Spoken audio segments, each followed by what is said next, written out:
reaction. It's JoJo here. Sarah, that's me, and Joe recapping JoJo anime series. And so, look, I used a little acting lingo there. Yeah. Any anime series, none particular genre. Yeah, and then I'll end it with cut. This isn't the intro? We aren't in it already? We are! You're just prepping? I'm just saying, yeah. Yeah, rehearsal. That was a rehearsal. Yeah, throw this on the end. Okay. Oh, dear. Yeah, so before we jump into our coverage of Skip B episodes 7, 8, and 9, we will catch up a little. Wait. What? Are we in the episodes? Did we start? Yeah. Oh, okay. I just woke up from a nap. I thought we were doing a bit where you were like prepping what we're gonna do to intro, and then we were gonna be in it. No, I didn't. Or did it sound bad? No, it was fine. I was like riffing because I thought we were not in it. Well, we watched Skip Feet. Seamless intro. We watched some more Skip Feet. Yes. Yay! Yeah, we did. We're recording a little late because Joe had more fun adventures in life. Why don't I was on vacation. I went on vacation. To Florida? I visited my friend. Yeah, in Orlando, Florida, right before the hurricane, which did not affect Orlando basically at all. Oh, really? But somehow nothing happened. Like I was at Hollywood Studios while it was coming in, and it was like windy. It was pretty windy, and like some rain came down, but it was otherwise pretty light. It rained harder on like Saturday. Gotcha. So so that was actually pretty Disney normal. World. Oddly,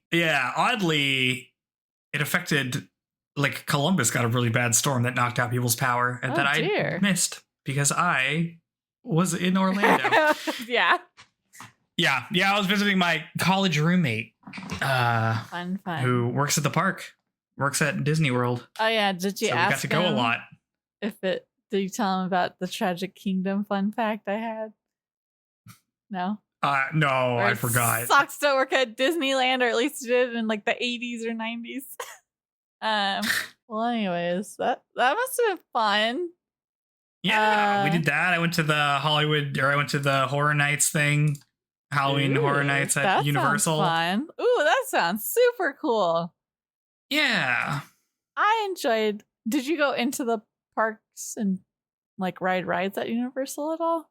Or just that? Yeah, I went to the Island of Adventure. I went to the Jurassic Park one. Yeah, wasn't it good?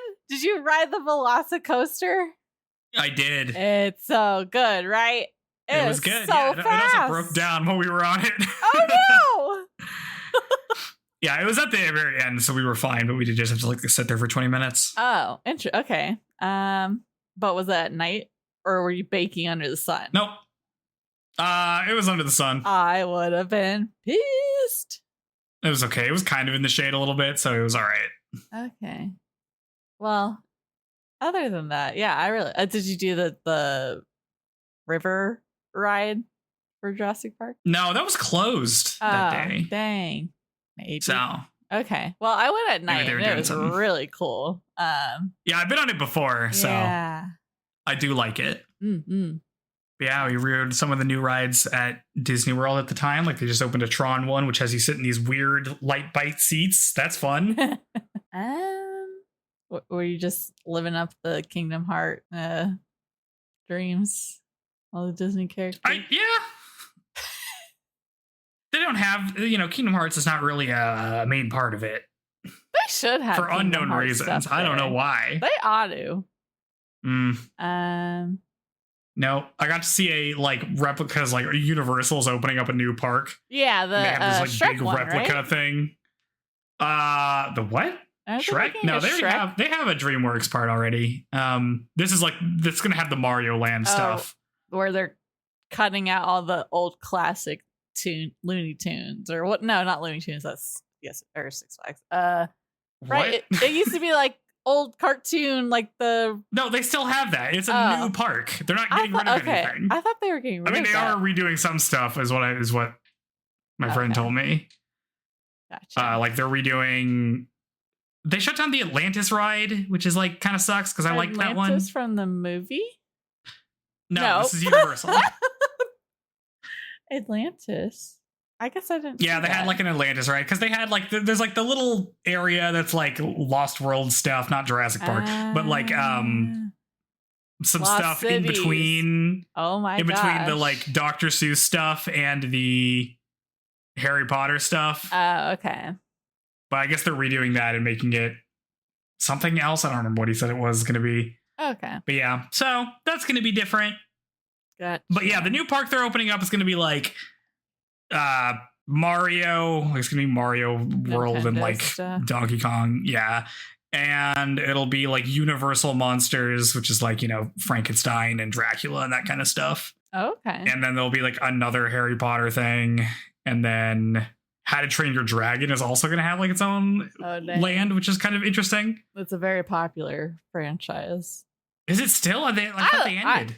I mean, I don't. How did you freaking fan art for that is insane. No, aren't they? There was like a TV series. Like I don't know. My kid siblings are like, my kid sister is so into that show. So I think there's been continued content for it. Longevity. It was really interesting. Live action or something. I think what? I think so. That sounds like a bad idea. Terrible idea. It sounds like awful. Yeah, I know. Lose all the charm. It would be so expensive and not look very good, I feel like. Maybe I'm totally wrong. Anyways, continue. Oh yeah. No, it was just interesting because like, you know, I went to the like Star Wars whatever Galaxy's Edge thing, and like I went to Jurassic World, and it's like so bizarre to see like all these franchises that are like, well, we have to lean into like the newest iteration, even though it doesn't seem like people like them all that much.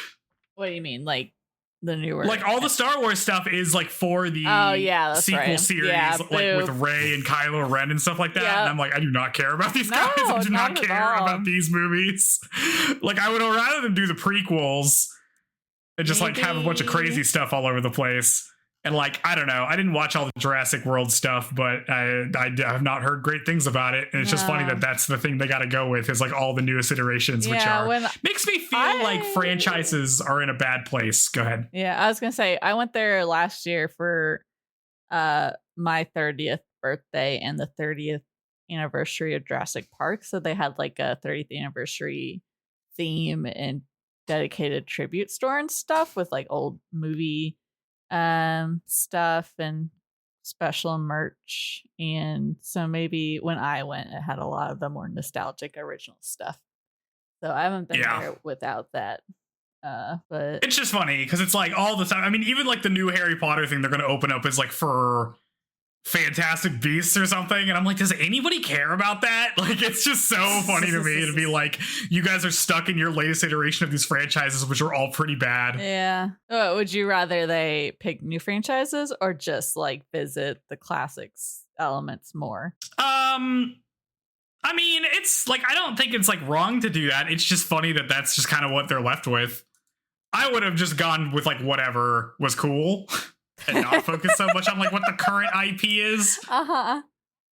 But you know, I'm not executive pilled, so yeah, like the Velocicoaster is fun, but it is based off the new movies. But the river ride, that's based off the original theme. It's true.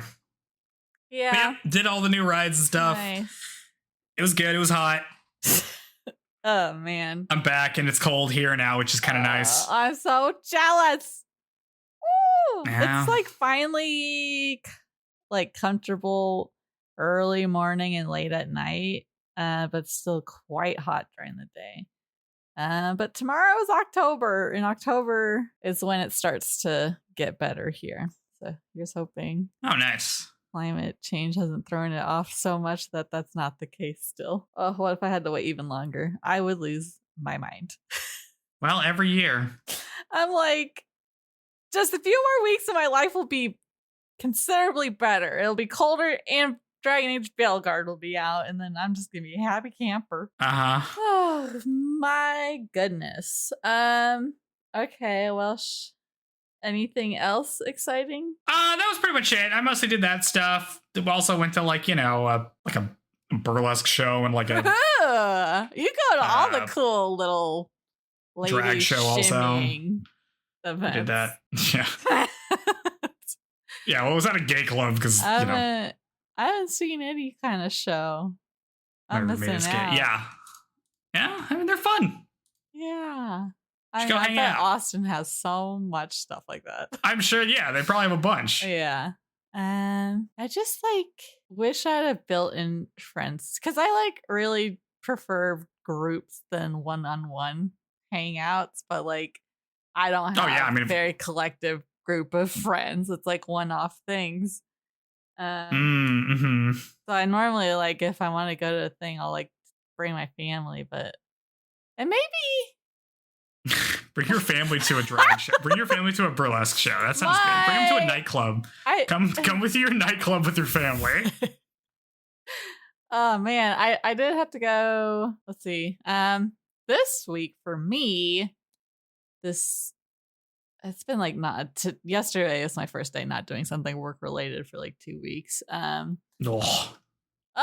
on Saturday, I think it's called the East Side Mini Open, which is East Austin has a series of bars that participate in this thing that generates donations for a nonprofit.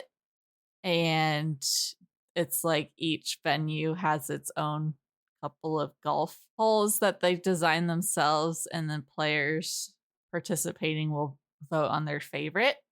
And then we were a sponsor of the event, so I was a judge for the costume contest and the putter contest. And so it was a freaking all day event.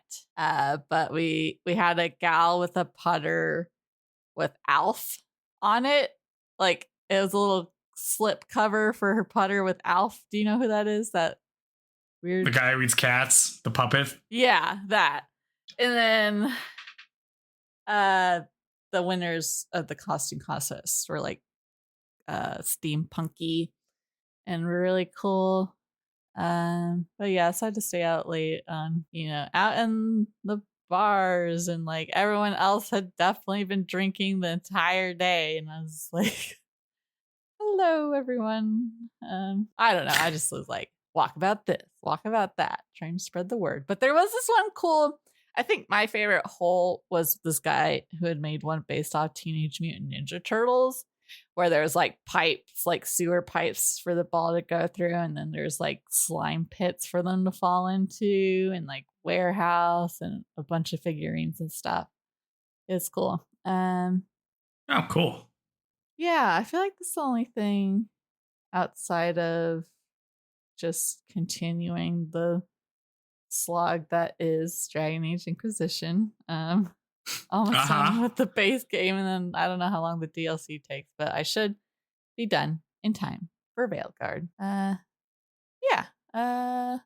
Still keeping up with My Hero Academia on the anime front, and that's it. Jujutsu Kaisen ended this weekend. I read the last chapter of Jujutsu Kaisen. Okay, look at all these. It's over. Now all these current big shonen are ending all at once. Who are going to be the standouts for the next generation? Right? Well, good question. Well, the popular thing in Shonen Jump seems to be exorcists or whatever, so I guess it'll be something based on that. Well, question mark. Blue Exorcist series that's been, I feel is on hiatus or something for a while, but yeah, they're also in their last arc, but it just, I feel it updates very sporadically. Okay. Yeah, I don't know, right? That one's old also. I think, right? Because we had the big three when we first kind of started getting to anime. It was Naruto, Bleach, and One Piece. And One Piece is still ongoing. It will never end. And then what after that? Jujutsu Kaisen, Demon Slayer. No, My Hero Academia was before those. Okay. It's been going for a while. Yeah, it's been going on for a while. Like there were some other ones. I don't. To be honest, I don't think I'm going to remember Jujutsu Kaisen in like shoujo a couple years. Yeah, that's true. I bet it's going to be. Well, yeah, go ahead. Oh no!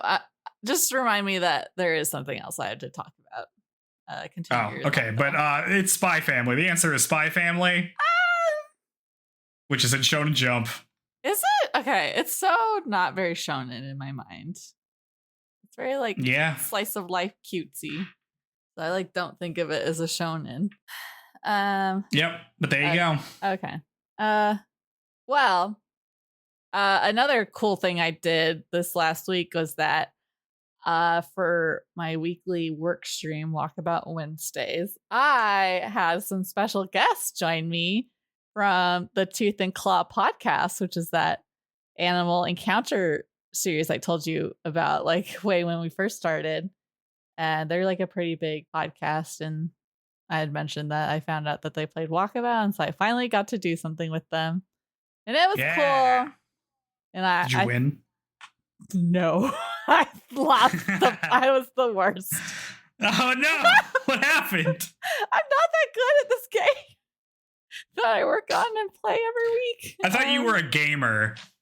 I play a lot of games. That doesn't necessarily equate to skill. You know, like quantity does not equal quality. I'm not very good at video games.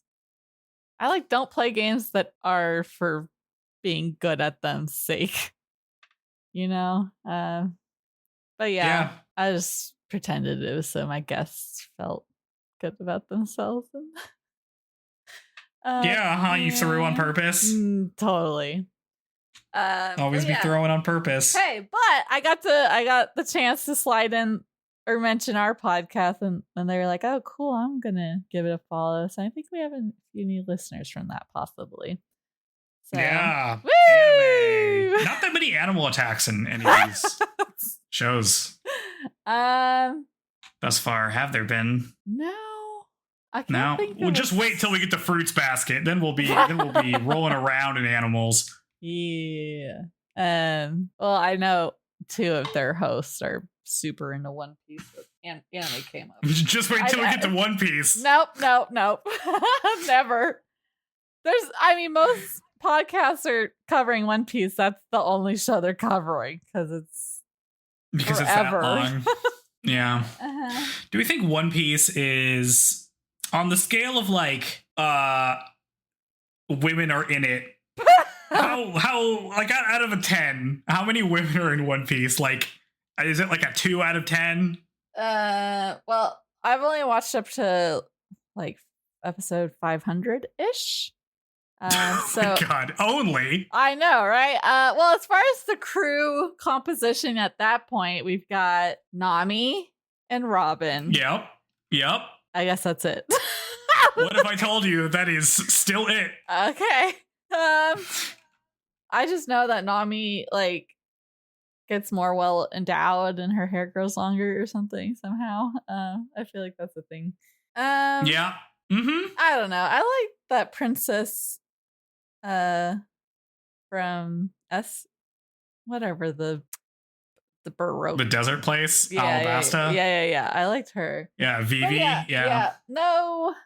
My friend is like convinced, or Jenny, who's been on this, keeps being like, well, she's kind of like a main character, even though she's literally in one arc and then like never again. Never again. Yeah, that doesn't count. She makes like cameo appearances later. Okay. So I'm trying to think. I don't know. What about that freaking annoying ass chick who's supposed to look like Zoro's childhood friend? And like, get rid of those glasses. I hate them. Oh, the chick who's a smoker? Yeah, that's a she's person. Like a sidekick to a sidekick. Yeah. We got the smooth fruit lady. Pirate. The what? Meanie. Used to be big, now slim down. Who? The lady from like episode 1 that Kobe. Oh, see, you remember all the beginning stuff. I don't remember any of that. Yeah. Oh, but you're telling me it's a character design where she used to have a unique design and now she's just another like slim lady with huge bust because that's how all the women in One Piece look like. Yeah, there should be varying degrees of endowment. You'd think the designs would become more diverse over time, and yet the opposite has happened somehow. Okay, now I've got my cat pushing on my mic. Oh my god, Moxie, get out of here, Missy! I'm trying to record podcasts all kinds of problems. Yes. Okay, yeah, well, we're talking about One Piece, a show we're not covering. Nope, we should probably get to the show we are covering. Want to do that? Yeah. Yeah. You don't sound very excited. I feel like I'm excited. Action-packed for the show so far. No, these were good episodes. I was having a good time. I watched it before this, and I was like, oh man, I gotta watch all these. And I'm like, oh, this show's actually really good. It turns out. Turns out maybe this is the best show we've covered so far, but we'll see. Yeah. Oh dang, it's my favorite manga. I haven't watched the anime in a while. I just remember being like, damn, this isn't as good as the manga, but maybe it still stands out. I never got a season 2, so we'll see. Well, yeah, but remember we looked at that on the first episode, and it's like the studio got absorbed the year, like a couple months after this ended or something. Oh yeah, that's true. Well, our coverage will reignite people's passion, and they'll demand a season 2. Yeah, just like how they kickstarted the English dub for this show. Somehow. We're gonna have to just read all the manga for some of these. We're gonna have to finish out. I already have. You already have, but I'm gonna have to. 29 volumes in 2 weeks, I think. Oh my god! I could not stop. It's so good. Well, we're on stage 7. By the way, these episodes I realized are called stages, so I'm gonna call them stages now. Okay. Yeah. Look at that theme. But before we do that, I'm gonna list another voice actor because that's a fun bit we all love. Hey, we're just doing this for us and you love it, and that's all that matters. That's true. It's fun to do this. Voice actor loves the shout out. I'm sure that they definitely know this is happening. Let's see. So the voice actor for Ren Saruga, our boy we love to hate, is voiced by Katsuyuki Konishi. Sorry, I looked at the wrong word when I said the other thing. Let's see. Just when he is known for he's known for voicing Kamina in Gurren Lagann. Oh, okay. Well, this is such a serious role, and that's such a out there, boisterous role. Yeah, I mean, voice acting. They got the range. Yep.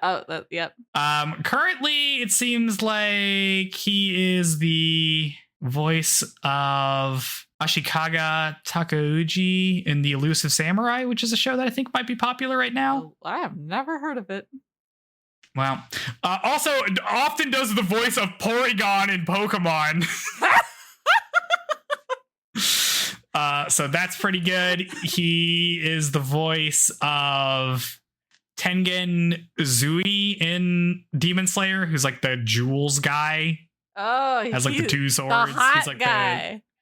The flashy guy. Hashira. Mm-hmm. He plays the main character Kaburagi in Decadence. If you've ever watched that, that's a pretty good show. Nope, never heard of it. Okay. You've never heard of Decadence? It's so fun. Oh, wait. Is this where there's big bug things? No. Yes. There are big bug things in it. I have watched part of that, and I did like it. I never finished it. It's got a orange-haired chick and some older dude. Yeah. Oh, okay, yeah, I do like that show. It's just randomly on good. Netflix or something, so I watched part of it. Yep. He plays Shuhei Hisagi in Bleach, who's the one captain that has a 69 tattooed on his face. Or not captain, he's lieutenant. Also hot. Haha. I remember being oh, hello, lieutenant, and when I was 16, watching Bleach. Apparently voices the character Helk in the show Helk. Never heard of it. I feel I don't know. Maybe I've heard of it. He's the voice of Blood in The Faraway Paladin, which I think is the skeleton dad who's good. What if your dad was a skeleton? Wouldn't that be great? Not very good hugs, I would think. Probably not. Yeah. Yeah. And also a lot of other stuff. Once again, extremely long IMDb page. Nice. But yeah, I tried to highlight some of the stuff we know, so that's fun. So that's another voice actor in this. Okay, so you're doing one for every episode? Or yeah, I thought so. Yeah, I mean, okay. I don't know if we're going to get through everybody, but we'll get through some people, and that's fun. Maybe someone's only ever done this. That would be pretty funny. Yeah. They went down with the company. A fill-in. They just decided they hated it. That's what they did. Skip beat, stage 7. Right. Oh yeah, a lot of those. Sorry. People. Skip beat, stage 7. Stage 7 is called Princess Revolution. All right, so we're still in the previous arc with Ruri, but we're finishing it this episode, so don't worry about it. We open on Ren complimenting Kyoko on her determination, but really, if her leg is messed up, she should just like stop and not try to do this tea ceremony scene. But Kyoko says that she's not going to stop. She tries to breathe through the pain as she gets flashbacks to her youth, where Sho's mom tells her that she needs to perform for the customer no matter what. The scene begins, and Kyoko pushes through the pain as if nothing had happened. Everybody is shocked that she can ignore pain. They're like, wow, she's doing it. She's acting. She performs the tea ceremony basically perfect. The crew comments that she must have been trained on this before, which we know, the audience, that she has. Then Ren starts to like say his lines for the scene after she finishes doing like the first part of the tea ceremony. Kyoko starts to say hers, but realizes too late that she was like supposed to say it sadly. So she's like, oh, I forgot to do like the stage direction, basically. Then she looks at Ren, who's looking extremely serious. The director is excited because this means that Ren is finally giving it his all. He's really throwing himself into his work now. Kyoko is intimidated by Ren's intimidating aura, but she recovers and starts to act her part with similar ferocity. She's like giving it a go. However, Ren's next line read is so natural that Kyoko is like momentarily forgets that she's acting, and she just like reacts as she would react. The director likes her reaction because it's authentic and tells Ruri that she needs to get Ren to act seriously to get that kind of reaction that Kyoko's having right now. Kyoko tries to regather her composure as Ren goes on a little monologue, but she's still out of it at the end of it, and the director decides to end the scene. He tells her that they can stop there, but Kyoko says that it can't end here. Ruri sees this and remembers the first time she did a recording on, I guess, one of her albums, and where her nerves got the better of her, and she just wanted to like push through it. She's like, no, we can keep going, which is kind of like basically what Kyoko's doing right now. The director reassures Kyoko that it's all good. She should just take a break. But Kyoko looks out of it and responds that she can't get up first because the customer is still there. Ren takes this as a cue to step off the set, and Kyoko, seeing that, immediately faints. I gotta say, in the manga, the director has to tell him, Ren, get off the stage. Oh, really? Yeah. In this, he totally pieces it together. Yep. Nope. I feel like the director got more, like, attention in the manga. Yeah, he doesn't come off great in this episode, particularly. No. He's got bad. Which is... I don't know. You gotta do what you gotta do, I guess. Yeah. Well, we'll see. Kyoko's taken off in a stretcher. Ruri asks the director for another chance at the scene, and the director says that that's what he's been waiting to hear from her from the very beginning, to like, want to be in this movie. Evening arrives, and Ruri's agent comes to apologize for Kyoko for what Ruri put her through. We see that Kyoko has had her leg in a cast now because she visited the hospital and was taken back. So she's back on the set now, but she went to the hospital. Elsewhere, Yashiro, who's like Ren's agent or whatever, or manager. Tells Ren that while Kyoko was unconscious, Ruri got the part. So, Ruri's acting in the movie. Ren says that was to be expected because the director had always planned to use Ruri from the beginning. Then he turns to the director to confirm, and the director confirms, saying that he was using Kyoko to motivate Ruri, just as we suspected last episode. Ruri comes to visit Kyoko, who's recovering at the set, and gives her a 100-point stamp. Kyoko asks her why she would do that after everything, and Ruri says that for a hyena, she tried pretty hard. Kyoko glares at her and thinks to herself that the only reason she tried hard was to take her spot. So To be rewarded for that. Yeah, she's like, I don't really know if I'm like did the love me stuff real good there. Ruri accuses her of thinking that she only got the role by sucking up to the director. She's like, oh, you probably think I only got it for that. But Kyoko says that she thought that Ruri won the contest on the count of the fact that Kyoko passed out, and you can't win a contest if you're passed out. Ruri agrees and is like, yeah. But also she says that she starts liking Kyoko, and Kyoko is mouth open shocked at this, and Ruri gets embarrassed and leaves. Kyoko sees Ren and Yashiro walking outside and gives him a serious look. She's like, there he is, the guy who I hate. Back at base, the director gives Kyoko a framed picture of her in costume, and she is so happy to have a photo of her dressed nicely. She's like, this is the greatest gift I've ever received in my life. So sad. She says that the director is a great man, while his crew whispers to each other that a great man wouldn't use an injured girl as a pawn in his scheme to get the actress to act. But he did that. Yep. The director tells Kyoko that even though she lost to Ruri for the part, her acting was excellent, and she was, just as good as, if not better than Ruri at doing some of the scenes. Kyoko said that she's glad that she lost because at a certain point, she wasn't even acting. She was just reacting to Ren. It's just like her reaction just happened to fit what was going on in the script, but, it's not really like she was acting. The director reassures her, saying that Ren tends to do that with all his co-stars by getting to let their guard down and then just react authentically, which can be kind of nice. But Kyoko is not happy about that and complains that he's a weird manipulator for doing that, and then adds that to the list of things she doesn't like about him. Mm-hmm. True. Just then, Ren. I mean, yeah, that would be weird if you get compelled to do something consciously. Yeah. He's rolling high charisma scores. Force persuade. It does seem like that would be a problem. Just then, Ren passes by and the director asks him for a favor. We cut to Ren, Yashiro, and Kyoko all walking together. Kyoko thanks Yashiro, and only Yashiro, for walking her to her room. Yashiro thinks that's weird and tries to make some small talk by asking Kyoko how long she's been doing tea ceremonies. Unfortunately for him, this unlocks a core memory from Kyoko where she realizes that she learned to do a tea ceremony when she was 12 because Sho's parents were grooming her to take over as the proprietress of the inn, which is the same as grooming her to marry Sho. So her whole goddamn life and all of the skills she has acquired is centered on becoming Sho's wife, and she doesn't have anything about herself. Upon this realization, she collapses on the ground.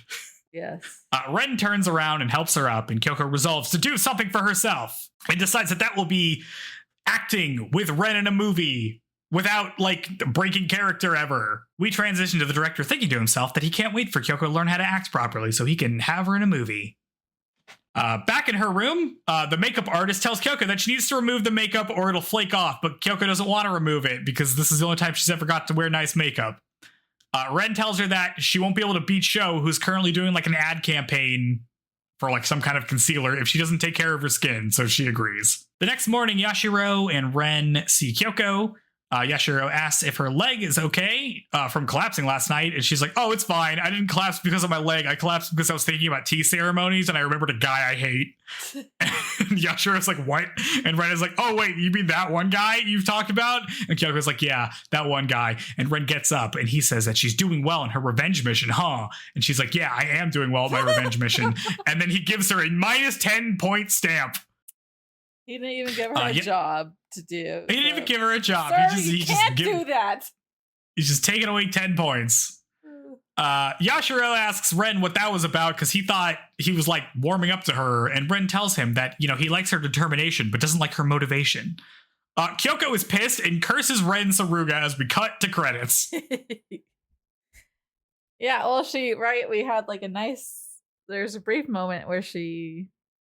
Well, no, they didn't really... In the manga, it's more inspiring how she's this thing I want to do is be able to act on the same level as this man. Instead of trying to beat him kind of thing. But then after he does that, then she's like, I just want to show him up and act. Just kidding. Yeah. I want to crush this guy. I want to crush this fool. Yeah, that's good. Yep. So that's one. So arc. We ended this arc. Yep. We ended the arc. It was good. It was cute. Okay, so there's the moment where she bows like last time, and then this time when she like first sits up and does her, and then they do like a backdrop instead of just keeping the scene backdrop. They just do like a color backdrop to highlight the moment. I don't like that. I don't like it. Oh, like that specific scene? Yeah. Yeah, this is like when the scene starts, right? And she like starts to do the tea ceremony. Yeah. Yeah. That's to show that she's really good at it. Yeah, I know. Some things just work better in print, or if they had done like more work with this animation. But right, they have like the moment where Ren gets serious and then like freaking purple essence is like coming out of him. Anime. Extremely anime moment. Yeah. The transition is tough. Yeah, I like I like that Kyoko once again has to rely on like her experience doing other weird things in her life, which turns out to help her, even though all of those things were done so she could marry Sho, a guy she hates now. Yep. You know what? I say use all your skills. Use all your skills. Whatever. Yep. Who cares about the reason why you learned them? Yeah. I guess she just feels like nothing in her life is ever done for her just for this. Oh, I mean, she's right. Yeah. Her life sucks. Yeah. Uh-huh. But I think she should still use that, you know? Sometimes you go through a thing and it just kind of sucks, but you know, you get on the other end and you're like, I guess I have these skills now. Anyway, I went to grad school. I just remember there's something I like made note of the first episode that I never brought up, but interestingly, I feel like I don't see this in other anime, but the inner dialogue of all the characters has like some kind of filter on it, like it sounds different than when they're actually speaking. I guess to imply that's inner monologue, but like I don't think I like it. Is it like echoey? I don't remember something this. Like yeah, maybe echoey is the right word. Pay attention for I guess next time, but yeah, I just because it's not just Kyoko, it's just anyone with who's thinking. It sounds like that. I see. Which I feel like normally you just tell that they're thinking because their mouth isn't moving, but they do something to it. Anyways, yeah. So, what do we think about her getting her put into a trance until the customer leaves? Well, I mean, it's the pain. She's like in retail mode. Well, the pain is like overcome, and she's kind of tunnel vision. I don't know. I've never been that freaking dedicated to a customer. I can't relate. Yeah, me neither. I guess I've never like had customers that were like regular people. Yeah, I feel like right. She just her leg, it's not broken, but a fracture basically, and like doing the acting exaggerated the injury or made it a little worse. So we'll see her with a cast for a little bit now. And all for 100 points, and then she got 10 points taken off. That bastard. Yeah. Oh man. I feel like there should be a higher stamp for like 100 points. I feel like she should have earned like way more points than this. Well, I think there should just not be negative points, maybe. You know, there could be negative points. It's just like I feel like you should get more than 100 because like next episode they're like, wow, she did that in one day. That was like impossible. I'll do 2 100 stamps. There's enough room on the little booklet for multiple stamps. Okay. I'm like, honestly, I don't. Who is keeping track of the stamp accumulation? I mean, the stamps are bullshit, right? They don't matter. Yeah. Okay. I don't know. Especially after this next arc, this like little mini arc. I can't imagine like her doing this and then not getting hired. Oh, for sure. For real. That would be insane. Yeah. Okay. Well, let's get to it. Stage 8. Right. Stage 8 is called Sink or Swim Together. We open on Kyoko in her apartment, cursing the posters of Sho and Ren. Ren's poster is noticeably larger than last time, but it's still smaller than Sho's. She says that she will become an amazing actress and show up both of them. She will beat Ren and she will kill Sho. So, Sho's better watch out, I guess. Yep. It's the next day. President Lori is talking to Mr. Sawara while riding a camel down the hall. He tells Sawara that Kyoko was able to fix Ruri's motivation problem in like a single day, which is impressive because she's really hard to work with. So, I mean, that was incredible. They pass by an elevator that Kyoko steps off of. She's reading the LME brochure about their acting department. She decides that she needs to get some proper training to get good at acting so she can rival Ren. But then she sees that their acting program has a tuition fee that she probably can't afford. It's a lot. She bumps into... Yeah. Thousands. Well, did you see how much it was? I remember from the manga, I feel like the entrance fee was like $2,000 or something. Oh, gosh. Sounds about right. She bumps into someone in the hallway, and it's the angry woman from the audition. You remember her? Yeah. The woman who was angry. She's like, why are you here? And Kyoko thinks that she can't tell her about the Love Me section, so she just kind of doesn't say anything. But instead she notices that the angry woman has the same booklet as her, and asks why she's reading the brochure. And the woman whose name we learn is Kotonami Moko. Nope. Kane. Nope. Kane is her first name. Kotonami, I think, is her last name. And Moko is a nickname Kyoko coins. All right, cool. I'm going to call her Moko. Yes. Because they didn't say the first name. They only said the last name. Let's see. She tries to make up some excuse about why she has this, but then right then the director of the acting section shows up and tells Moko that he's glad that she came back because she has a lot of talent if only she can get over her roadblock. But don't worry about it because now she's going to be in the Love Me section. Kyoko is confused because it seemed like Moko did a pretty good job at the audition and probably passed, right? And then the acting director explains that she failed the second round test where they had to do read a script and then do a Q&A section over it. And the questions were family themed, and apparently Moko's read of the character was extremely cynical. And they all kind of realized that she was just acting the whole time about reacting on the cell phone and all that stuff, but she actually lacks love. I am I'm not in a disagreement with her. No, she's totally right. This is the thing. Both Kyoko and Moko, which by the way, I have to call them Kyoko and Moko now. Both of their performances in the audition, I feel like were just better. I feel like they're just correct and better. Yeah. Not what but I don't like the director very much or the president very much. So I don't like his voice actor. It's so deep. It doesn't seem in character. Yeah. He's kind of a wacky guy with his camel. I think they're wrong. I think they're wrong about this. Just lean into schmaltz. You know what I mean? It's too interesting women with new perspectives. Oh yeah, can't be even a little bit cynical. Boo. Even though Ren is so... He's terrible. Right. How come he gets a pass? Yep. It's because he's a man, 100%. It's because the women need to be positive and lovey-dovey and all that other stuff, but Ren can be demure, Uh-huh. Boo. Boo. Kyoko's confused. No, I already said that. Kyoko thinks of Moko as a kindred soul. She's like, oh my god, you're also in the Love Me department. Kyoko tells her it's okay, Moko, don't worry about it. Even though the Love Me section is a stupid name, it's a good way to start a career. You get to know everybody and everything.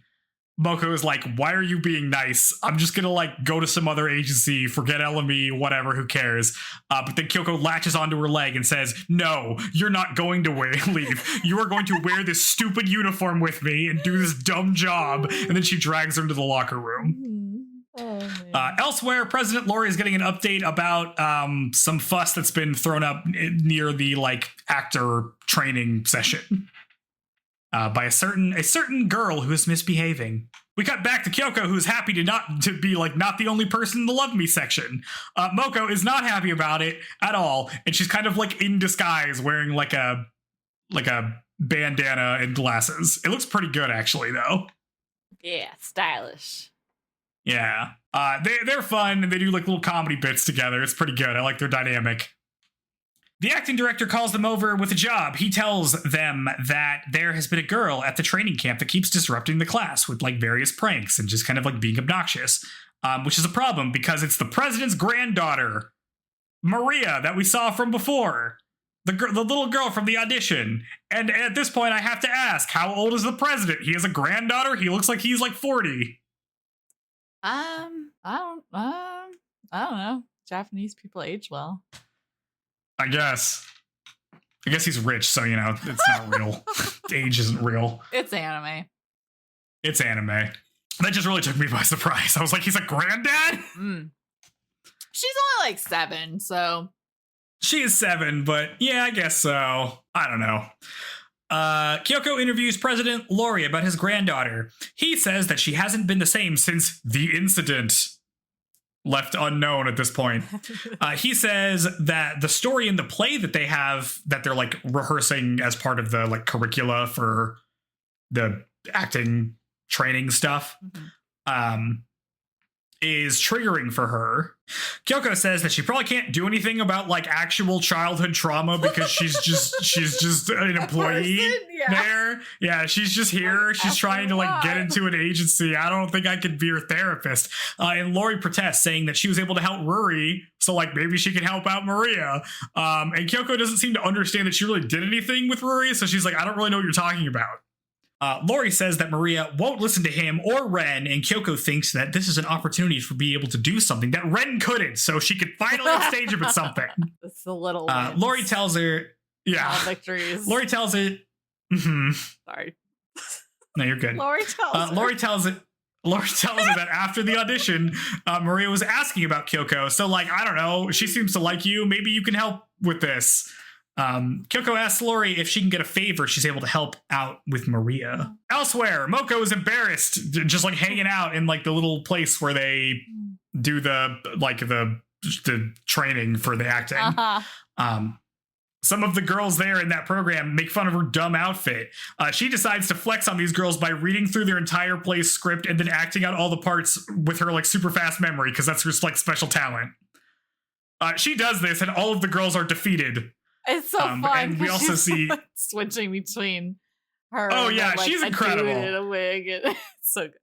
I love her. She's just like, we just get like a cut back and she's like doing the like woman's part and then she's doing the guy's part and she's like doing all the parts. Yes, that's so good. And like the like other actresses are like, oh my God, how is she able to do this? She looked at it for like 10 seconds.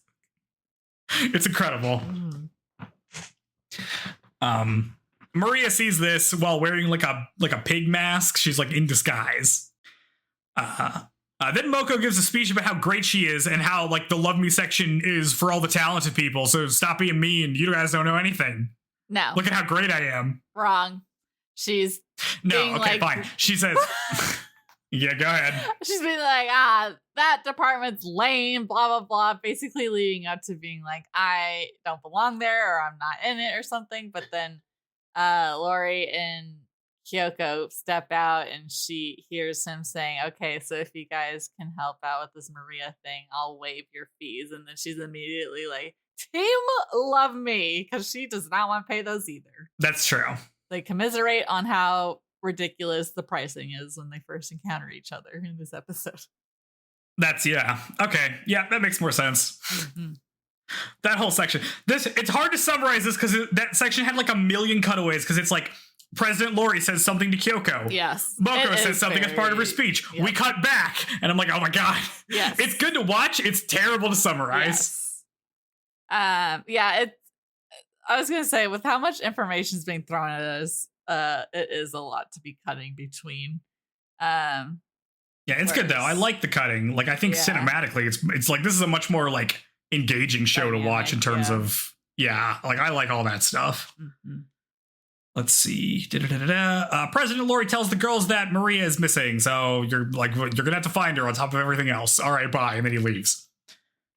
Kyoko dumps out her bag of dolls that she makes to curse people on the ground, and she's like, maybe we could use these. And Moko is surprised by how detailed they all are. They're all like one-to-one like clothing that the people wear, like in the commercials. Like there's one of Show, and it's like, dang, this is like spot on. And there's one of Ren, and she's like, wow.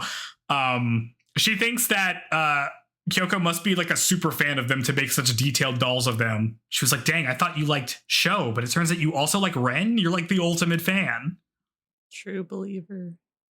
She does not say this out loud, so Kyoko does not correct the fact that she actually hates these two people. Yeah, no. Maria walks over to see the doll of Ren, and she ditches her outfit to take a better look at it. We get a cut to Kyoko explaining that voodoo dolls and human-shaped candles are expensive, so she just makes dolls instead out of various junk she finds, and that's just like her hobby and what she does, and that's why they look like this. Maria is impressed and says that she's impressed that she's able to make dolls, and the two of them bond over it. The actresses from earlier that were making fun of Moko see them hanging out with Maria and speculate that they get special treatment from the president because, like, look, they're hanging out with their granddaughter and stuff. Maria tells Kyoko that the two of them are on the same wavelength. She's like, we're like the same. And then she asks to borrow Ren's doll so she can curse it to make him fall in love with her. And we get a fantasy sequence where Ren tells Maria to marry him with the words child predator overlaid on top of him, which is incredible. It's such a good scene. In the manga, she says, like, now just wait until I'm 16 or something. Oh, yeah, the exchange is very funny, too, because Ren's like, Maria, I'm madly in love with you. Please marry me. And Maria's like, oh, Ren, I'm only 7. Surely you can wait. You don't have to be impatient. And it's overlaid with child predator. It's so funny. Oh, my God. Kyoko doesn't think curses can, like, work like that. But Maria says that her powers to curse are too weak and maybe Kyoko can lend her some of her power. Just then, President Lori shows up and demands that Maria apologizes for being disruptive in the, acting class. Maria is indignant and says that the play that they're doing is stupid and naive. The heroine in it caused her mom to die, and yet the people around her in the play still love her. Her older sister, stands up for her, and her dad still loves her in the end. It's ridiculous. Even a child like me would never be able to believe that story. During this rant she has about how the play is unrealistic, we get some interspersed scenes of Maria's flashback to her life, where some time ago her mom died in a plane crash coming to see her, and presumably a bunch of people blamed her for that, including possibly her dad, who doesn't seem to have come around on her yet, or at all. Kyoko thinks about her own mom abandoning her and applauds Maria's speech. Jesus. She says that she agrees that it's unrealistic that the heroine's big sister would be so supportive. One of the girls in the acting class gets angry and tells Kyoko that the role could work if you acted it out properly, and challenges her to play the big sister role to prove that the Love Me section has any talent. Kyoko wonders what she should do as we cut to credits. I did want to clarify, because it's not as easily understood. Not even in the manga, but seeing the manga in the anime, it makes more sense. The nickname Moko is because Kanye says G's a lot, and I guess Mo is the noise or the sound she makes when she does all those kind of complaining noises. And so I guess she just says it so much that Kyoko's made that and added it to Ko, which I guess is just a kind of basic ending for a female name. So Moko is the nickname. That's pretty good. To explain that, yeah. Okay, that makes sense. I didn't even think to look up her name because I'm just well, she calls her Moko, so we're doing it. Yeah, Kyoko will be the only one who calls her that. But yeah, she's got to, follow sufferer of the jumpsuit. You know what? Yeah, it's fun. We should, when we go to a convention together, let's just get vibrant pink jumpsuits and make our own just cosplay as Love Me members. Yeah. Okay. I'm going to be wearing a bandana and some glasses. Yeah. Do it. Oh, man. Yeah. No, this is very funny. I really like that. I really like Moko a lot. I think she's very funny. Mm-hmm. I like how even at the end when the other actress is challenging Kyoko, being oh, we'll see if the Love Me section has any talent. I mean, your friend over there already showed that she had talent, but maybe she's an outlier. And Moko was ooh, yes, thank you. Yeah. It was pretty good. Yeah, she's definitely, she's a very intensely focused person. And yeah, she's a hoot. We'll get to see lots more of her. Also a hater. Love it. Love it for both haters. I mean, so we love the Love Me section. See, they're already loved. Dude, the Love Me section's so good. The Love Me section being made of the two biggest haters of the company is so good. Yes. Oh man. Yeah. Well, do we want to freaking at the end of Maria's speech being like, nobody would ever believe this dumb story, and Kyoko was like, you're right, nobody would ever believe this dumb story. God. It's so funny. Man. Yes, I know. Well, let's dive into this traumatic story some more. Stage 9 is called The Miraculous Language of Angels, which is the name of the fake play. Yep. That they're rehearsing. Kyoko wants to take this challenge, but has no play acting experience, but I guess she goes through with it anyway. Maria is upset because President Lori has decided that this should be Kyoko's like test to see if she could get into like the acting school thing. But Maria says this is like way too difficult as an entry test since she's a total beginner. Like if she just took the normal thing, she'd be fine. Lori comments that Maria must really like Kyoko, and Maria says that Kyoko says what she really feels instead of paying lip service to her, like treating her like a kid. Most adults just tell her stuff that she knows isn't real. She was impressed with Kyoko when she accosted her in the audition for crying because she said what Maria has been thinking about the whole time, which is like, you could just cry to get adults to feel bad for you. Yeah, in the manga, it's really funny because she first says what Kyoko said, and then Lori's like, oh my god, how could she say that to a child? Kind of horrified, but then he sees Maria's reaction and being like, oh my god, she's so cool, and then he's like, oh my god, what's wrong with my granddaughter? Like, why does she think that's so good? Man. Yeah, that's because you need to like talk to your grandkids. You shouldn't just assume they're like stereotypical children. Well, he's not a stereotypical human, so. Yeah, you think he'd be better at this? Yeah. We get a flashback of Lori yelling at Maria's father for him blaming Maria for his wife's death. Lori reassures her that she had nothing to do with her mom's death, like back in the present, and that she just wanted to spend time with her mom, just like a normal kid. Like it's normal to want that. It's not your fault. Kyoko's trying to prep for the part, but she doesn't think her motivations are all that good for this. She's trying to amp herself up, but she can't really do it. Moko watches her and thinks to herself that it's hard enough having to act in a play for the first time ever, but it's even worse when she has to play a part that she like fundamentally doesn't believe in. Then she turns to see Kyoko messing with her dolls and she gets angry. She's like, why are you doing that right now? She stomps over and tells Kyoko to get it together, but Kyoko says that the script just doesn't make any sense to her, so she doesn't really know what to do. Moko tells her that it doesn't matter if the script doesn't make sense, you just need to act out the script as faithfully as possible. Just do the acting job. Kyoko flips through again and then comes to a realization because she has a plan. It's playtime. The other actresses are not happy and accuse the Love Me section of being a nepotism plant. They're like, you probably just like know somebody or whatever. This pisses off both Kyoko and Moko, who don't want to be in this dumb section. And don't have either of those benefits. Oh yeah, and also don't have any connections. Maria tells Kyoko not to listen to those girls, and Moko tells her that she needs to beat them. You need to beat these loser actresses. They piss me off. So the pressure is on. It's good.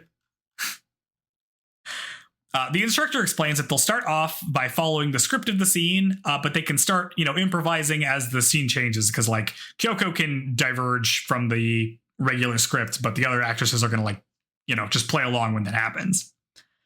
The other actresses agree and accuse Kyoko of being rich and having loving parents as they go to their start positions. Neither of which of those things are even remotely true, which is very funny. Mm-hmm.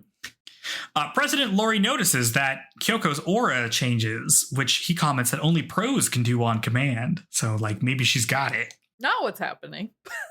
What? No. What's happening? It seems like Kyoko's just kind of pissed off. He is the president of an entertainment agency. You think he would be more in tune with those things? Not just being I've heard that. Yeah, if I've learned anything about upper management for the writer's strike and other stuff, is that those people don't know shit about anything. Oh my god, you're right. They're basically just bankers and just know how to get investment money, and that's it. They don't know anything about the actual industry they work in most of the time, or they may not. Well, that's depressing. Okay. Yeah.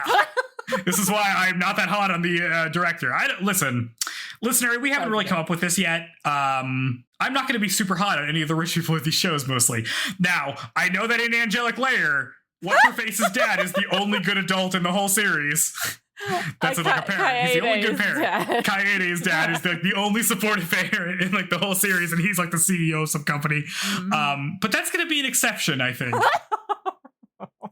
Laurie's not doing it. He's, the fact that you have to like get some random temp to like solve your family issues because you can't do it. You can't figure it out. Maybe I should have us watch Boys Over Flowers next, which is all about like rich kids and then great. All their parents suck too. I love stories about rich kids that can't like solve their problems when their problems are like, hey, have you ever just like had a conversation with somebody as a human being before? No, I haven't.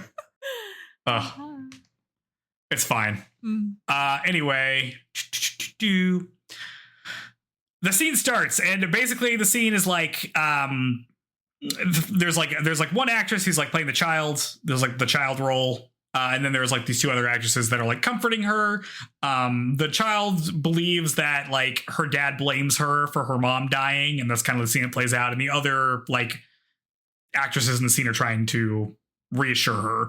And Kyoko's playing the older sister, so her like original role in the script is also to like reassure her and like try to convince her that her dad doesn't hate her.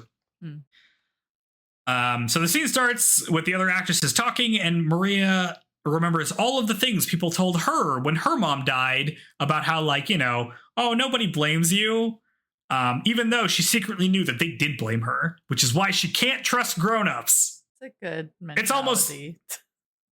yeah, but also, I mean, like, you're probably surrounded by, like, yes men and, like, people that are, like, that work for your dad. Like, they aren't your real friends. No. You need some real family friends. Where's your, like, uncle? You know what I mean? Doesn't have it. Nope. It's almost Kyoko's line where it's, like, her turn to say something, and she's supposed to enter the scene while crying. Kyoko, however, doesn't cry, and instead she enters the scene by starting to laugh. But she does say the original line from the script, so she is keeping that part. Everybody is shocked by this change and is a little freaked out, except for Maria, who is like eating it up. She's like, this rules. Kyoko takes on more of an abrasive persona for the scene, but is mostly sticking to the script of like stuff she's supposed to say. She just is like saying it more accusatory than like sympathetic. She says that their father may hurt people in ways that he doesn't intend, but you must understand, it is possible for the parents to truly hate their own child, which that is a change from the original script of it not being possible. Then Kyoko says, kind of menacingly, that their father does hate her in a shocking change to the script. We get a flashback of Maria being told that her father doesn't hate her. He just moved to America alone for work. And he hasn't been calling or writing her much because he's like a busy guy. And then she's being told this by various adults. But Maria did not believe them. And like was resentful that nobody was saying anything that felt real. She gets another flashback of one time when she was hanging out with Ren. Ren's take on the situation was that her father might not know how to relate to her. And he might just be like scared to reach out to her, And Maria didn't really believe Ren either and thought that all adults lied to her. So everyone's batting zero. Instead, she kept her expectations very, very low. We cut back to the present. Maria loves Kyoko's changes. Kyoko keeps going, telling the child actress that the father doesn't love her one bit. The actress then protests, as one ought to when challenged in this way, but doesn't have anything to protest with. So instead, what she does is she takes the older sister's lines that she's supposed to say in response. So now Kyoko and the actress playing the child are flipped, so that the kid is using the older sister's lines as a defense to Kyoko, who's using the younger sister's line as attack. So the way the scene's supposed to play out is the older sister says, "Oh no, dad's not this way. He goes to your school plays." And then the little sister is like, "Yeah, but every adult just goes to their plays. It would look bad on the adult if they didn't go." But in this case, Kyoko's flipped it. So Kyoko's accusing the dad of not loving her, and the little sister is having to defend it using each other's lines. So it's a nice inversion there. Mm-hmm. You did a good job explaining that. Yeah, let me tell you. I had to rewrite that several times. They do this back and forth for a while. And Maria begins to get defensive about her own father, who has been reaching out, even if he's been reaching out in what seems to be an extremely meek way. Eventually, the scene becomes too much, and Maria is driven to defending her father in place of the child actress and blurts out that her dad loves her because he sends her emails twice a day. Which, okay, it's very funny. Japan always refers to email, text messages and all that stuff as kind of falls into the email category. So I don't think he's sending her Outlook emails. I mean, he might be. It's just funny to being my dad emails me. Kyoko turns to Maria because to address her now, and she's like, yeah, so what? I bet they're all the same. I bet he just uses the same email template. And Maria protests, saying that it's super late in America when he sends them, so he is putting effort into it, even if he kind of picks the same words. Kyoko keeps going, and they kind of have an exchange, a few back and forths from there. And eventually Kyoko swaps back to the older sister's line as she accuses the little sister of not understanding their father. Maria thinks about her own father, and that maybe the reason that all his emails sounded the way, all sounded the same and kind of robotic, is that she never writes him back. So he wouldn't know anything about her. She keeps playing out the scene with Kyoko until Marina finally says that her father must love her because he says so at the end of every email. He signs all of them saying that he loves me. President Lori stands up, and Maria says that she never responded to any of the emails because she thought her dad was only sending them because Lori had told him to.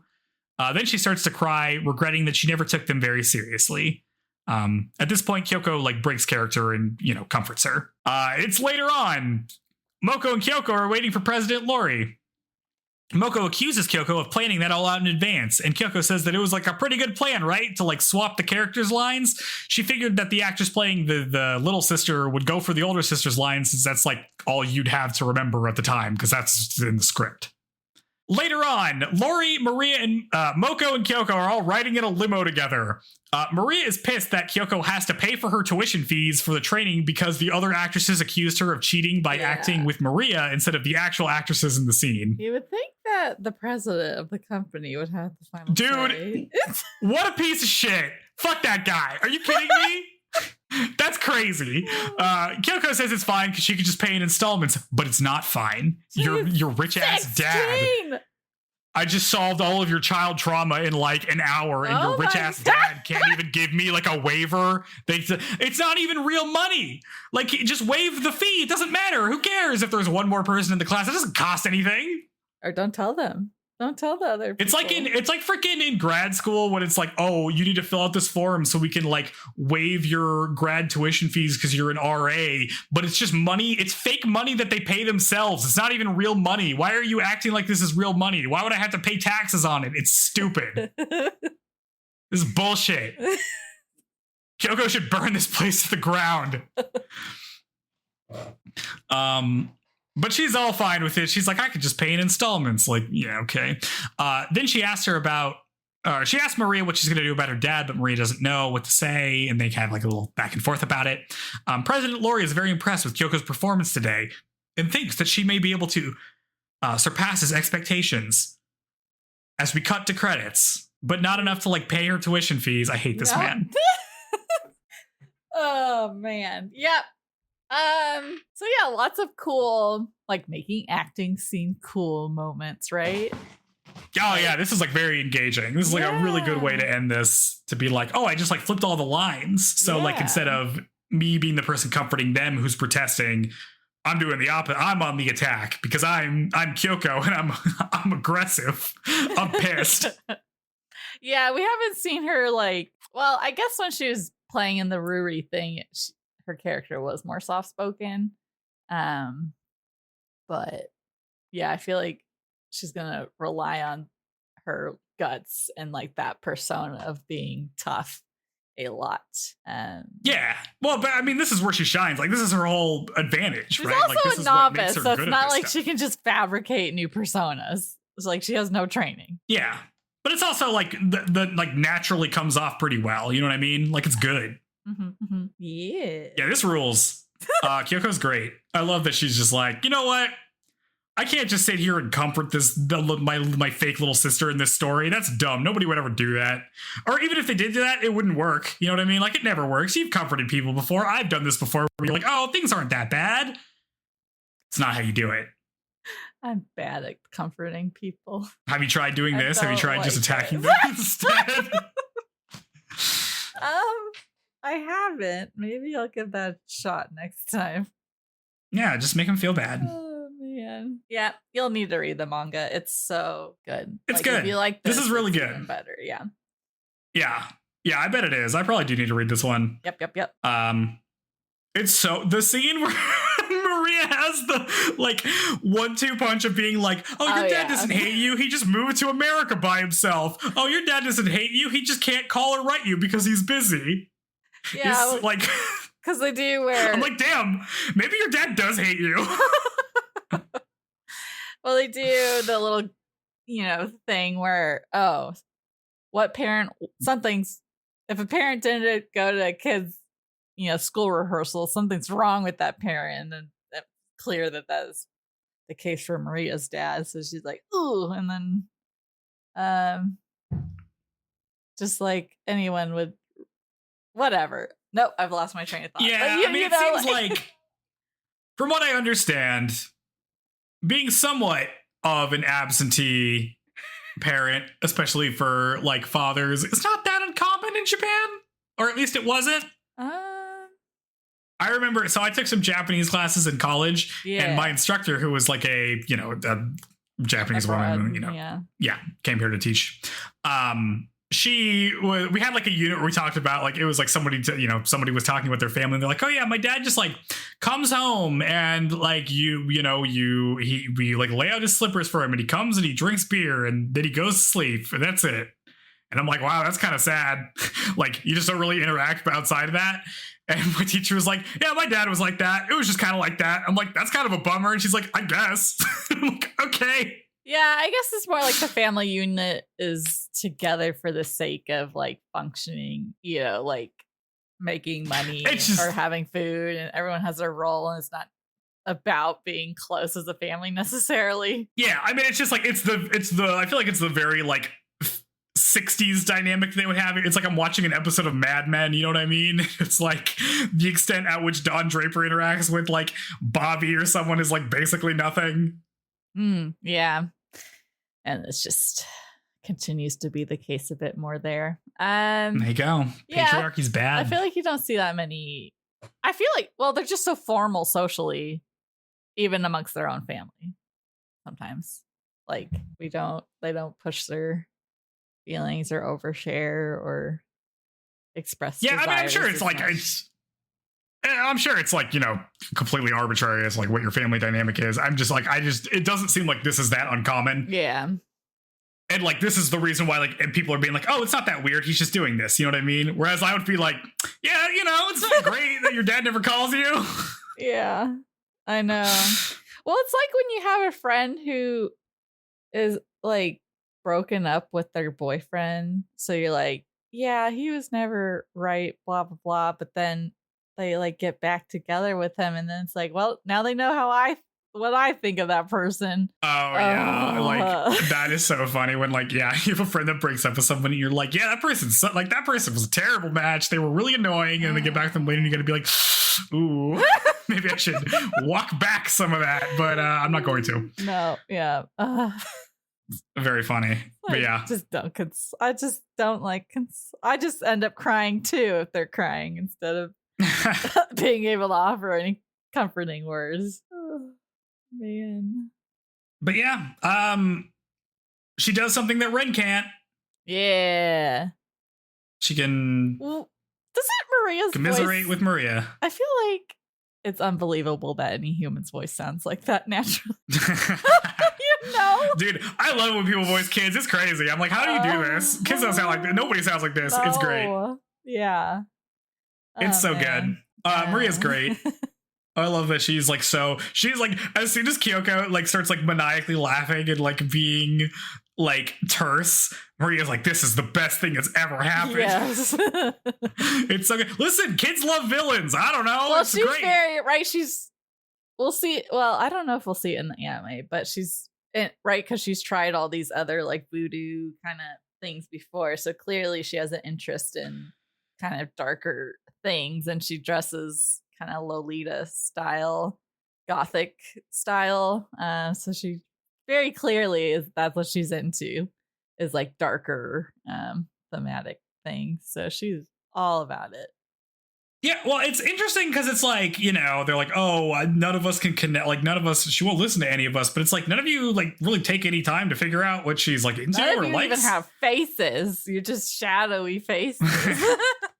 Yeah, I mean, it's even like Ren's take on the situation was correct, right? Yes. But, like, the problem is that, like, he doesn't know anything about it. Like, I'm sure he could have said that differently if it's like, you know, if he knew anything about. Well, it's also like, is it Maria. your place to step in and say that necessarily? Yeah, well, I mean, it's, you know, but it's like, you're not really like speaking from a place where she's at, you know what I mean? Yes. You're speaking like an adult, like she's like a, you know, 20-year-old man, like he's talking to a peer or something. Yeah. It's like not.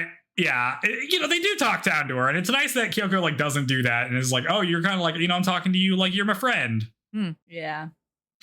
Check out these voodoo dolls I make. Check out these cursed dolls I make. Isn't it fun? It's insane. Like the detail she's putting into these dolls, like unreal. Yeah.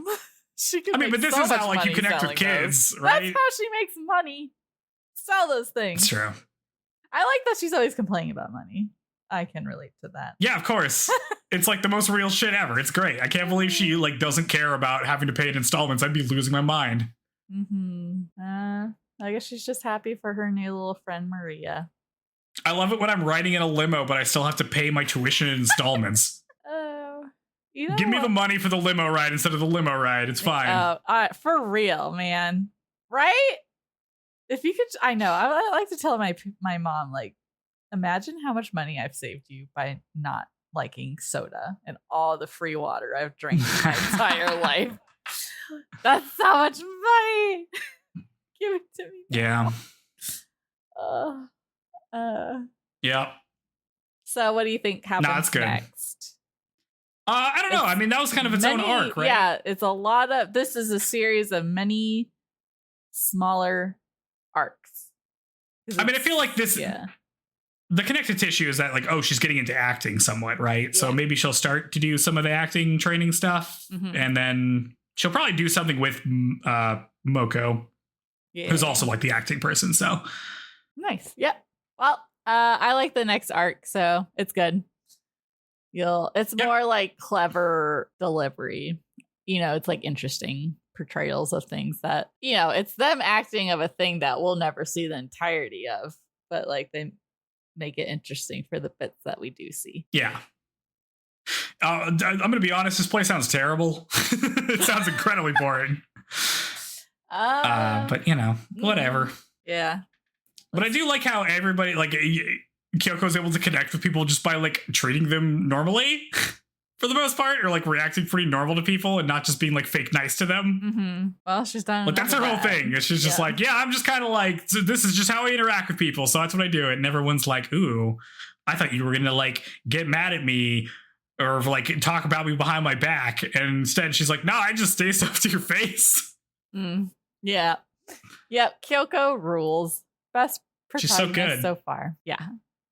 Yeah, because right? She expresses well. She does not hide things like so many people seem to which do. is like, again, the weird thing about the Love Me section is it seems like they're trying to push them towards doing that. Yeah. Even though that just seems like the wrong thing to do. I mean, again, like even Moko is like cooler when she's just being normal. You know what I mean? Like, I mean, maybe just the existence of the department and embarrassing name is enough to make them think about things more rather than actually making them do it, but at least they'll be more mindful. And I feel like your criticisms are not explored in this series. Oh, they're just kind of think so. No, I mean, it's the like reflect that closely at themselves, I guess. Well, it's interesting because on one hand, I get that it's like, okay, you're like a public, you're gonna have like a persona, right? So you need to like act like this, and you can't like snap at people like that. Like, I understand that there's that coaching part, but it's always couched in like, oh well, you as a person are incapable of feeling love. This is like a character flaw you have instead of like a PR flaw that you might have. Yeah. Where it's just like, I feel like you could just coach someone to be like, listen, man, you got to know when to get mad and when to just like brush things off. So many celebrities, which is like a thing that everybody has to do. Yeah. Yeah. I mean, like people do this all the time. I'm sure like that actually exists, but this is framed as like, oh, you as like a person have a deficiency, and it's like, I don't think they have a deficiency, man. Yeah. Whatever. It's a good show. No, it's good. I just think it's funny that the framing is always like in that, like this is the problem, but it's also the only reason why they're able to succeed at everything they do. Yeah. Like if Kyoko was just like nice and loving, she wouldn't have been able to help out. This is why they can't help out Ruri and Maria. This is why they don't understand any of the people like around them. Yep. They're like, oh, this impossible task that Kyoko solved in like 4 hours. Yeah, I know this time she's actually paying a financial price, but last time it was like an injury she sustained doing this stuff for other people. She's taking. Oh yeah, like so the whole losses. idea of her being like, I'm not going to start living for other people. I'm going to start being selfish, and then it's just like all self-sacrificing nonstop. Yeah, she's still doing that. It's still happening. Instead, she's just motivated. She's just pissed off the whole time, which is pretty good. Yep. But she still is self-sacrificing. Well, it is. Much more than fucking Ren Saruga probably is, or the president is, or anybody that works there. Indeed. Yeah. Well, hopefully that'll just make her stand out and kill Sho if she wants. I want this series to end with her becoming the president. Like she just like does like a coup in the executive board. She takes over LME. I think Moko would be a better president. She's more stern and like business minded. She can be somewhere in the C-suite. I don't know. Okay. All right. Maybe she could be like maybe Kyoko could be like the not the de facto leader, but like the figurehead. Yeah. Like she's the CEO, but she doesn't really do anything. It's really, this other person that does like the CFO or that does everything. You know what I mean? Yeah. That would be good. That's the ideal ending. Okay, well, I don't know the ending, so maybe it could happen.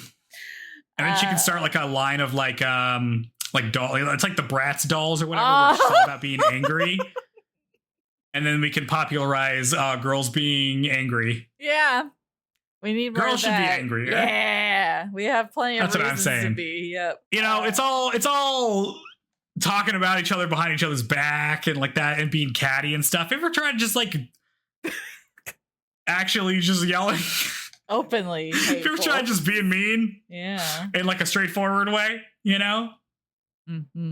And hate the men. Yeah. Okay. You do that to everyone. Equal opportunity. Yes, that's right. Okay, this is running long. Let's go to recommendations. I've got one in mind. If you want, I can take go ahead. I don't. Okay, so I know I am going to recommend a video game. Tales from the Borderlands, the original one. Apparently the sequel sucks, but this one is probably the funniest game I've ever played. Like I need to replay it, but I just so distinctly remember being so entertained. It's got 2 characters that you kind of switch between playing. It's a Telltale game, so it's that like kind of dialogue timed response gameplay. It's just set in the world of Borderlands on Pandora, and one of the characters he ends up being shown in Borderlands 3, but basically you play as Reese, who works at that Hyperion company, that Handsome Jack who's the antagonist of Borderlands 2. He's like a flunky and then kind of gets the boot, and it's just kind of huffing it on Pandora with like the normal folks. And then he runs into this con artist lady named Fiona, and they just kind of have a bunch of wild adventures, and They're both so funny. And I really, I just cannot emphasize how funny it was. It's probably, I'm trying to think of the Telltale games if it's my favorite. This and Wolf Among Us maybe are the best ones in my opinion. I mean, I don't know. Everyone knows the Walking Dead ones, right? That one's fine. I think I like these ones better though. But yeah, and there's even a cute little drone thing in this one that's super adorable, and we love cute stuff. And yeah, so Tales from the Borderlands. I have it on Steam. It's probably on all the things, but make sure you don't get the sequel. Just the normal one. Apparently the sequel is bad. We hate sequels here. Well, I think the new one's called New Tales from the Borderlands. Bad name. Yeah, I've not heard good things about. So let's just stick with the original one. And yeah, it's well, I guess it's canon because Reeves made it into the third game. So yeah, lovable cast and easy, not too stressful gameplay. And yeah, so that's my recommendation. How about you, Joe? So I watch stuff when I eat lunch or whatever, right? And also when I eat dinner sometimes because I live by myself and I'm going to watch things when I eat stuff. Otherwise, I'm just in silence. Yeah, yes. And normally I'm watching some Gundam thing. I took a little break between G Gundam. I just started Wing. I watched the first episode of Gundam Wing like right before this. So we're ratcheting it back up. So a lot of the times I've been watching stuff. I just I'm going to throw something on and leave it on in the background. So I've been watching a lot of pro Age of Empires 2 games. You remember the video game Age of Empires 2? Well, there are pros at it, and it's very engaging to watch because it's a really fun game to watch. Like tournaments and stuff. You know what I mean? Okay. Some of them are sponsored. I think, but so I watch a lot of those. One of the casters I really like is T90 Official. Is his YouTube name? Good casting and kind of goes through a lot of the different stuff that happens in the game and the different ages and who's winning and what's this person did this thing and that's good for this reason. So it's a really engaging commentary to watch, especially if you haven't watched it for a while. It's nice to get some understanding of what's going on in the game. So this is a channel I really like watching to watch some video games as sports while I'm just kind of hanging out, not doing much. It's fun. Yeah. Age of Empires 2. Age of Mythology Retold just came out. I've been playing some of that. But they're not I don't understand that game well enough to enjoy the pro or good people play it. But Age of Empires 2 has been around forever. And it's fun to watch people. I've enjoyed, I've really shifted over time in terms of what type of video game stuff I like to watch. I used to watch comedy people, I used to watch Game Grumps a bajillion years ago. And now it's I want to watch people that are good at video games. Just hang out and be good at video games, look at this person. They're doing some crazy strat. I like to watch speed runs. And I like to watch pro games. It's cool. Nice. Yeah, I have never been that into watching people playing games until I started doing it. I'm trying to think of who I like, but I think I just like cute voices. If they, I don't know, nice voice streamers is what I like to listen to. Oh yeah. But yeah, sweet. Those are recommendations. And we've got one more thing we suggest you do, and that is to leave us. Oh, you're not going to say it? Yeah. Rate us 5 stars. Give us 5 stars. Listen, maybe your father doesn't love you. Oh my God. But we will if you give us 5 stars. Listen, people say love is unconditional, but as we know, that may not be true. And we have a condition on our love, and that's giving us 5 stars. Please mark down 5 stars. I will like you significantly more if you do this. And also leave a comment. I will especially like that if you leave a comment. You don't have to put anything. You can just say comment in the comment, because I think that will boost our algorithm rankings. Or you can leave a comment that's like funny, or you can leave a comment that says something you want us to address. But if you have something very specific, like about an episode, then don't leave a comment. Send us an email at shoujopod@gmail.com. That's where we'll respond to questions when we get them. Yeah. So do all that stuff. Woo! Keep on listening. Recommend us to your friends. Yeah. Skip Beat's good, and also it's old, which means a lot of people probably haven't seen it. Yeah, I don't... Tell them to watch it. Yeah, I think it is one that definitely flew under the radar. Yeah, it's good. I'm liking it a lot. Yeah, I know. Oh, just wait. Yeah, I didn't think about it until you start phrasing it in arcs. But yeah, it's like got so many arcs in it. They don't just drag on forever. So that's fun. Yeah, no, it's really refreshing to be like, get in and out of a thing, you know? Yes. So yeah, okay. We're excited to cover episodes 10, 11, and 12 next time. That's right, double digits. And until then, if somebody's been emailing you and you're like, ugh, why do they say the same stuff? Consider responding, and then you'll have stuff to talk about. Unfortunately, in the year 2024, that no longer holds up. If someone's sending you the same email over and over again, they're a bot. Your dad's a bot, kid. I don't know what to tell you. The Terminator's got him. Oh my goodness, yes. I mean, maybe next time. Real concern, I guess. Dude, it was crazy when they showed the flashback of like the plane that went down with her mom in it. It's like a commercial airline. It's not like a private jet. It's like a big ass airplane. I was like, oh my god. Yeah, I was gonna say, I feel like these celebrity plane crashes are always private jets, which are just terrible for the environment anyways, and dangerous. So just, let's cut back on that. But nope, that was like a commercial airline. Like, I guess like some flight went down. I was like, dang, man. That's crazy. Yeah, I mean, maybe, I don't know if like she was a model, so maybe people don't get pestered as much as a model, depending on what kind of modeling you do. Yeah, I mean, I guess you don't make like super bank. Yeah. Mm-hmm.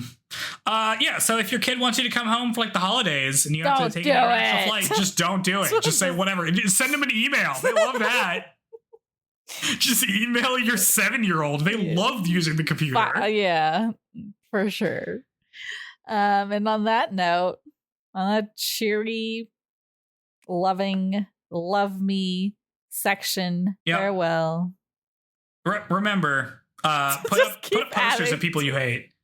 Put up posters of people you hate, and then every time they do something that makes you hate them more, get a bigger poster of them and put it up. I simply do not have the room for more posters. Well, you got to figure out your layout. You got to like a dedicated wall, my hater wall. I think my biggest poster is a Revan one. So maybe, I guess that's who I hate the most. Revan from Knights of the Old Republic. Hate myself. Yeah.